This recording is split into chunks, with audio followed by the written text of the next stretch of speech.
How to get a job in journalism. You can get a good qualification in journalism, but what employers actually want is practical, rather than theoretical, knowledge. There's no substitute for creating real stories that have to be handed in by strict deadlines. So write for your school magazine, then maybe try your hand at editing. Once you've done that for a while, start requesting internships in newspapers in the area.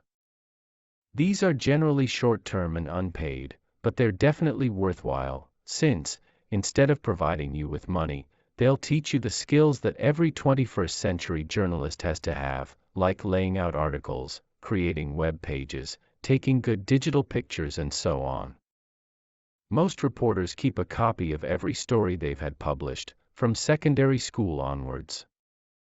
They're called cuttings, and you need them to get a job. Indeed, a few impressive ones can be the deciding factor in whether you're appointed or not.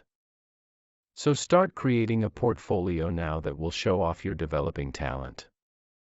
It seems obvious, research is an important part of an effective job hunt. But it's surprising how many would-be journalists do little or none. If you're thorough, it can help you decide whether the job you're thinking about applying for is right for you.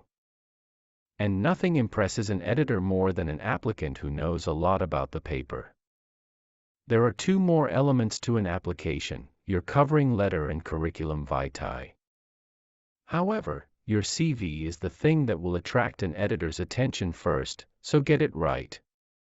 The key words are brevity, no more than 1 page, accuracy, absolutely no spelling or typing errors, and clarity, it should be easy to follow. In journalism, good writing skills are essential, so it's critical that the style of your letter is appropriate.